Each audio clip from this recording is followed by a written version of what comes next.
So I have a lot of cables that I need to carry with me every day, and for the longest time I just dumped these cables in my backpack. But as of recently I've been using this pouch from Boundary Supply called the Rennen Recycled Pouch.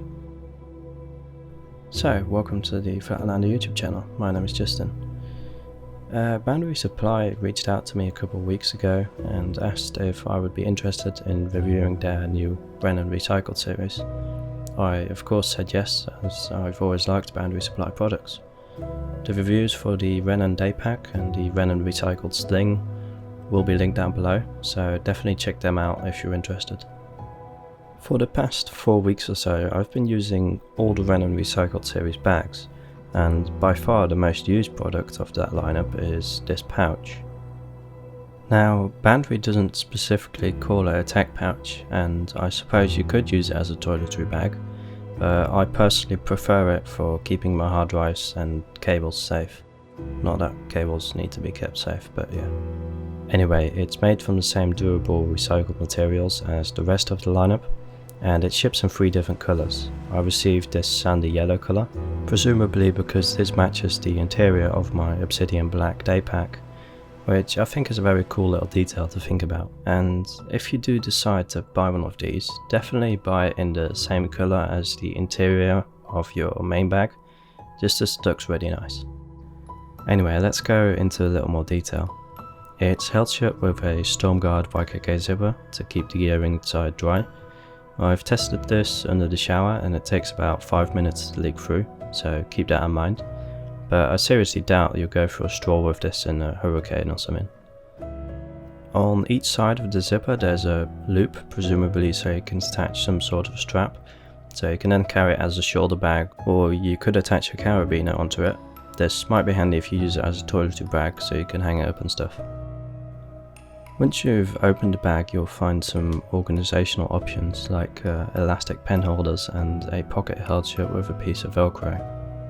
Boundary says that this pocket is for a mini notebook, but I use it to keep my 4TB hard drive and its cable, which fits in there very nicely. In the main compartment I keep my MacBook Pro charger with its USB-C dongle and some other cables that I use on a day-to-day basis. Now there's a lot of interesting things you can do with this little bag.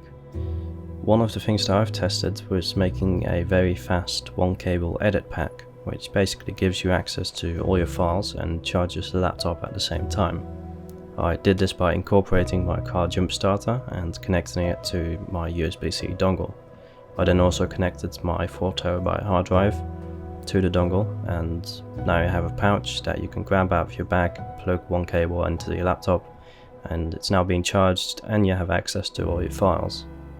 In my case this doesn't work so well because I don't have an SSD, which would be way handier as it doesn't take up a lot of space and it doesn't matter if you move it when it's on.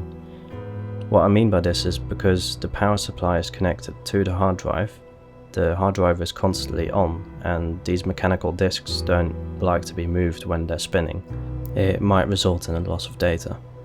My MacBook Pro 16-inch is also way too power hungry for this power bank, as it needs 100 watts of power to actually charge, and it's currently only receiving 30 watts. But if you really wanted to implement this setup, I'm fairly sure that you would be able to find the necessary gear to achieve it, and I hope some of you will mess about with it. Overall, I really like the pouch as I can quickly grab all of my gear without having to scrounge through the bottom of my bag for the cable that I need. It comes in at a decent price, placing it competitively against something like the Peak Design Tech Pouch, which is a little more expensive. However, the Peak Design Tech Pouch has some intriguing design features, so I can understand why you'd pay a premium for that. Anyway, that was it for this video. I hope you liked it and I hope it was helpful. If it was, please consider subscribing to my YouTube channel, it would help me out a lot, and maybe I'll see you next time.